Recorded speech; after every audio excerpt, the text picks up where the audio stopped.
bouteille de médicaments traditionnels chinois et la dilue dans de l'eau. Il veut utiliser cette forte odeur d'alcool pour faire croire à une simple ivresse. Mais il sait bien que ce n'est pas l'alcool qui l'engourdit. C'est la maladie d'Alzheimer qui dévore sa mémoire. C'est un mensonge qu'un père se raconte à lui-même pour préserver le peu de dignité qu'il lui reste. Et il ignore qu'un jeune homme sur le point de faire irruption chez lui va l'entraîner dans une machination faite de mensonges, de culpabilité et d'amour entremêlés. Ce vieil homme s'appelle l'oncle Ren.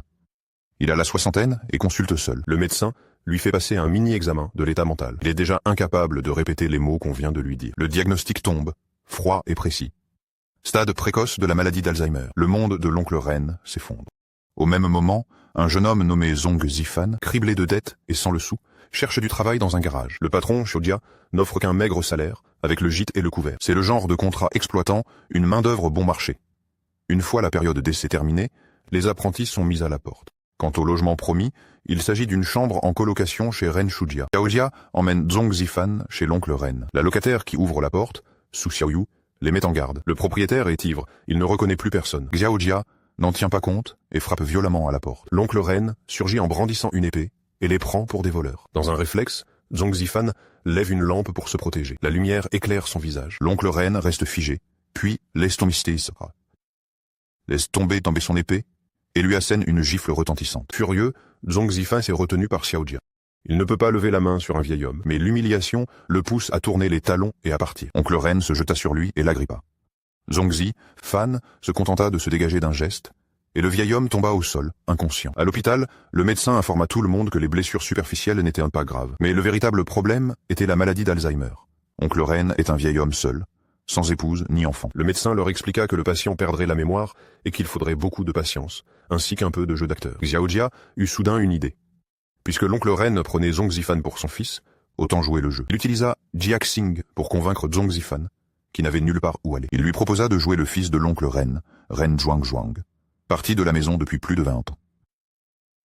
Pour rendre le mensonge plus crédible, Xiaojia inventa tout un passé. Ren Shu avait été un athlète professionnel, et son fils, Ren Zhuangzhuang, était même champion du monde d'haltérophilie. Mais le père comme le fils avait un caractère bien trempé. Après sa retraite, le fils était parti au Yunnan et n'était pas rentré depuis 20 ans. On dit qu'il n'en parlait jamais, mais qu'au fond de son cœur, c'était lui qui lui manquait le plus. Tous découvrirent que la prétendue ivresse de l'oncle Ren venait en réalité de décoctions de médecine chinoise diluées dans l'eau. Il utilisait l'alcool comme paravent pour dissimuler le fait qu'il perdait la mémoire. Cette découverte bouleversa profondément le bienveillant Zhong Zifan. À son réveil, l'oncle Ren ne reconnut effectivement que Zhong Zifan comme son fils. Pour que la comédie continue, Su Xiaoyu se présenta comme l'épouse de Zhong Zifan. La voisine, Jingu, devint la belle-mère, et Xiaojia le supérieur du fils. Ainsi, cette famille bâtie sur des mensonges prit forme en un instant. Mais jouer le rôle du fils était loin d'être facile. Zhong Zifan cacha soigneusement la boîte de lait en poudre contenant les cendres de sa grand-mère. Le lendemain, il découvrit que l'oncle Ren l'avait utilisé pour préparer du lait. Cela faillit tourner au drame. Juste après, l'oncle Ren a même pris sa seule tenue convenable et l'a jetée à la poubelle avec son portefeuille et sa carte d'identité, comme de vulgaires déchets. Zhong Zifan fouillait frénétiquement dans le camion-ben. Ne trouvant rien, il rentra chez lui, furieux. Mais l'oncle Ren lui tendit un bocal. À l'intérieur se trouvait la carte d'identité du vrai Ren Zhuangzhuang et un livret d'épargne. C'était l'argent qu'il avait économisé pour acheter un appartement à son fils. En regardant le livret, Zhong Zifan pensa à sa grand-mère. Toujours pas enterrée faute d'argent. La tentation prit le dessus sur la raison. Il trompa l'oncle Ren pour l'emmener retirer de l'argent à la banque, mais son plan échoua. Il ignorait le code, et l'oncle Ren retrouva soudainement sa lucidité. Il faillit être arrêté pour escroquerie. Au moment critique, en pleine crise, l'oncle Ren se jeta sur l'agent de sécurité, offrant à Zhong Zifan l'occasion de s'enfuir. C'est alors que Zhong Zifan comprit que ceux qui l'entouraient n'étaient pas désintéressés. Le garage de Xiaojia avait été financé par l'oncle Ren et il ne l'a toujours pas remboursé. Su Xiaoyu, elle aussi, prétextait souvent l'achat de produits de santé pour soutirer de l'argent à l'oncle Ren. Au moment même où Zhong Zifan voyait clair dans tout cela, le micro-ondes de la cuisine explosa soudain. On disait qu'il avait oublié qu'on ne doit pas y mettre d'œufs ni d'objets en inox. Mais son premier réflexe fut de se précipiter et de protéger Zhong Zifan et Su Xiaoyu de son corps. Ce geste instinctif bouleversa Zhong Zifan. Par la suite, Zhong Zifan supporta l'entraînement infernal de l'oncle Ren à 6 heures du matin, tout en continuant à chercher un moyen de retirer l'argent. Il conduisit la voiture du garage pour emmener l'oncle Ren à la banque, puis entra seul faire les démarches. Oncle Ren resta dans la voiture et répondit à un appel pour lui. Sans le vouloir, il desserra le frein à main. La voiture a perdu le contrôle, a reculé et percuté l'échafaudage. Un tube d'acier a transpercé la vitre et s'est immobilisé juste devant les yeux de l'oncle Ren. Ayant échappé de peu à la mort, l'oncle Ren s'est contenté d'expliquer qu'il avait peur de rater un appel important. À ses yeux, Tout ce qui concernait son fils était important. Cette phrase dissipa instantanément toute la rancœur de Zhong Zifan. La voiture était endommagée et Xiaojia entra dans une colère noire.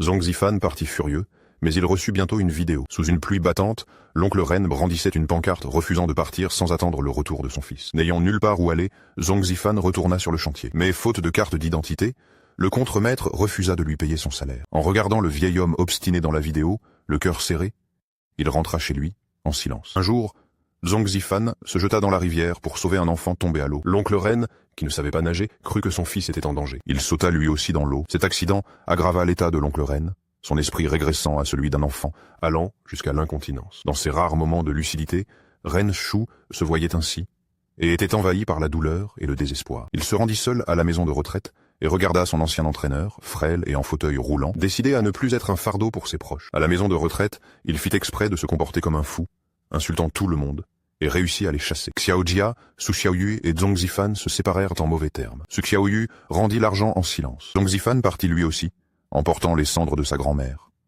Ren Shu entra en maison de retraite comme il le souhaitait. Mais peu après, son entraîneur mourut d'une insuffisance cardiaque. Ce choc immense fit complètement s'effondrer l'oncle Ren. En apprenant la nouvelle, tous mirent de côté leur rancœur. Ils se sont de nouveau rassemblés autour de lui et l'ont ramené à la maison. C'est alors que Xiaojia a enfin révélé toute la vérité. Ce n'est pas que Ren Zhuangzhuang ne voulait pas revenir. C'est qu'il ne le pouvait plus. À l'époque, il a tragiquement perdu la vie en voulant porter secours à autrui. Oncle Ren l'a toujours su, mais il vivait dans l'illusion que son fils était champion du monde. Lors de cette compétition, Ren Zhuangzhuang avait pourtant le niveau pour décrocher l'or, mais, poussé par les consignes trop impatientes de son père au bord du plateau, il a tenté un mouvement qu'il ne maîtrisait pas, ce qui a entraîné une erreur et l'a relégué à la 2e place. La gifle de Ren Shu après la compétition fut la goutte d'eau qui fit éclater leur relation père-fils. Pour réparer le regret qui a hanté toute la vie d'oncle Ren, Zhong Zifan proposa un plan audacieux. Organiser une fausse compétition d'haltérophilie où il incarnerait Ren Zhuangzhuang et remporter cette médaille d'or tant attendue. Ils recrutèrent des spectateurs, firent venir des amis étrangers pour jouer les concurrents et aménagèrent le lieu de compétition. La compétition commença. Quand oncle Ren aperçut cette scène familière sur le plateau, souvenirs et réalité commencèrent à s'entrelacer. Hors de la manche décisive, il se précipita hors des gradins, rejouant l'erreur d'autrefois. Mais cette fois, il ne cria pas de consigne erronée. À la place, il adressa à son faux fils sur scène ces mots d'encouragement attendus depuis 20 ans. Sous les acclamations de la foule, Zhong Zifan souleva la barre. Oncle Ren regarda son fils monter sur la plus haute marche du podium, un sourire comblé aux lèvres. Peu après avoir vu son vœu exaucé, il s'éteignit paisiblement. Finalement, tout découvrirent la vidéo laissée par oncle Ren. Dans ces rares moments de lucidité, il avait tout enregistré. Il savait que Xiaojia était loyal et que Su Xiaoyu peinait à se faire une place. Il savait aussi que Zhong Zifan était un garçon au grand cœur. Il en était parfaitement conscient. Il le trompait, mais il a choisi, de son plein gré, de se laisser bercer par ce jeu empreint de chaleur humaine jusqu'à la fin de sa vie.